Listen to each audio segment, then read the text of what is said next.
नमस्कार दोस्तों, भारत एक सोच देख रहे हैं आप। दोस्तों, एक महत्वपूर्ण खबर आई है जो आप तक पहुंचाने के लिए हम आपके सामने आए हैं और वो खबर है अखिलेश यादव और चंद्रशेखर आजाद से जुड़ी हुई। दरअसल दोस्तों, उत्तर प्रदेश में उपचुनाव हो रहे हैं, उसके बाद 27 का चुनाव है। इससे ठीक पहले 2024 का लोकसभा का चुनाव हुआ और अब एक नारा है जो कि इस चुनाव में बहुत गूंज रहा है। वो नारा दिया गया मुख्यमंत्री योगी आदित्यनाथ की तरफ से। मुख्यमंत्री योगी आदित्यनाथ जब हरियाणा की राजनीति में गए, वहां पर प्रचार करने के लिए गए, तो वहां पर उन्होंने एक नारा दिया कि बटोगे तो कटोगे और बांग्लादेश का उदाहरण दिया। उसके बाद से ही सियासत गर्म हो गई और एक के बाद एक इस नारे को लेकर लगातार भारतीय जनता पार्टी पर पूरा विपक्ष हमला कर रहा है। एक बार फिर से अखिलेश यादव ने योगी आदित्यनाथ पर, भारतीय जनता पार्टी पर जमकर हमला किया है। दरअसल दोस्तों, अखिलेश यादव ने एक ट्वीट किया और वो ट्वीट बहुत बड़ा लंबा चौड़ा ट्वीट किया और बहुत सारी बातें अखिलेश यादव ने कही। दोस्तों, अखिलेश यादव ने सोशल मीडिया अकाउंट एक्स पर लिखा, उनका नकारात्मक नारा उनकी निराशा नाकामी का प्रतीक है। ये बात अखिलेश यादव की तरफ से दोस्तों कही गई। इसके साथ ही साथ उन्होंने लिखा कि इस नारे ने साबित कर दिया है कि उनके जो गिनती के 10% मतदाता बचे हैं, अब वो भी खिसकने की कगार पर हैं। ये बात कही गई। इसीलिए ये उनको डराकर एक करने की कोशिश में जुटे हैं, लेकिन ऐसा कुछ होने वाला नहीं है। उपचुनाव है दोस्तों और लगातार वार पलटवार किया जा रहा है और एक बार फिर से अखिलेश यादव, जिन्होंने लंबा चौड़ा ट्वीट किया है, आगे लिखते हैं अखिलेश यादव दोस्तों कि नकारात्मक नारे का असर भी होता है। दरअसल इस निराश नारे के आने के बाद उनके बचे कुचे समर्थक ये सोचकर और भी निराश हैं कि जिन्हें हम ताकतवर समझ रहे थे, वो तो सत्ता में रहकर भी कमजोरी की ही बात कर रहे हैं।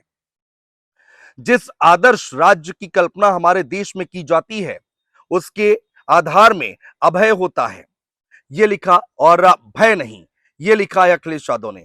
ये सच है कि भयभीत भी भय बेचता है, क्योंकि जिसके पास जो होगा वो वही तो बेचेगा। तो बड़े हमले किए गए हैं दोस्तों अखिलेश यादव की तरफ से। देश के इतिहास में यह नारा निकृष्टतम नारे के रूप में दर्ज होगा और उनके राजनीतिक पतन के अंतिम अध्याय के रूप में आखिरी शाब्दिक कील सा साबित होगा।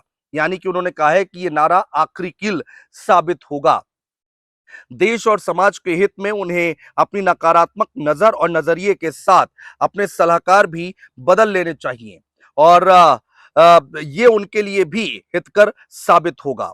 एक अच्छी सलाह ये है कि पाले तो अच्छे विचार पाले और आस्तीनों को खुला रखें, साथ ही बाहों को भी इसी में उनकी भलाई है। सकारात्मक समाज कहे आज का, नहीं चाहिए भाजपा। तो सुना दोस्तों आपने, एक बार फिर से अखिलेश यादव ने बटोगे तो कटोगे वाले नारे को लेकर एक बार फिर से भारतीय जनता पार्टी पर बड़ा हमला किया है। अब आ जाते हैं दोस्तों चंद्रशेखर आजाद पर। आखिर चंद्रशेखर आजाद की तरफ से क्या कुछ कहा गया है वो सुनिए। चंद्रशेखर आजाद में ने भी दोस्तों सोशल मीडिया अकाउंट एक्स पर ट्वीट किया है और वो लिखते हैं, पढ़ेंगे तो आगे बढ़ेंगे, साथ साथ चलेंगे। ये बात कही गई है। एक बड़ा सा पोस्टर जारी किया गया है चंद्रशेखर आजाद की तरफ से।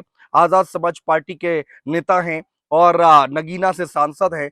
चंद्रशेखर आजाद, आपने देखा है कि उत्तर प्रदेश हो या उत्तर प्रदेश के बाहर हो, लगातार मेहनत कर रहे हैं। महाराष्ट्र में भी उन्होंने एक प्रत्याशी उतार दिया है। इससे पहले हरियाणा में गठबंधन किया था और अब उत्तर प्रदेश की राजनीति में बेहद आक्रामक तरीके से सक्रियता दिखाते हुए दिखाई दे रहे हैं। एक पोस्टर जारी किया है दोस्तों चंद्रशेखर आजाद ने, पढ़ेंगे तो आगे बढ़ेंगे, साथ साथ चलेंगे। एस चंद्रशेखर आजाद, सांसद नगीना, उत्तर प्रदेश। तो कुल मिला के दोस्तों, ये जो नारा है बटेंगे तो कटेंगे और ये मुख्यमंत्री योगी आदित्यनाथ की तरफ से दिया गया था, उसको लेकर अब और भी ज्यादा यहाँ पर सियासत तेज होती दिखाई दे रही है। तो चंद्रशेखर आजाद हो या फिर अखिलेश यादव हो, लगातार इस उत्तर प्रदेश की राजनीति में सक्रियता दिखा रहे हैं, आक्रामक तरीके से आगे बढ़ रहे हैं और एक बार फिर से इस नारे का जवाब देते दिखाई दे रहे हैं। जाहिर सी बात है, उत्तर प्रदेश में उपचुनाव हो रहा है। 10 सीटों पर उपचुनाव होना था, जो कि अब 9 सीटों पर उपचुनाव हो रहा है और 9 सीटों पर अब जैसे जैसे और नजदीक आएंगे चुनाव, सियासत और भी ज्यादा गर्म होती दिखाई देगी, सियासत और भी ज्यादा तेज होती दिखाई देगी दोस्तों। बहुत शुक्रिया।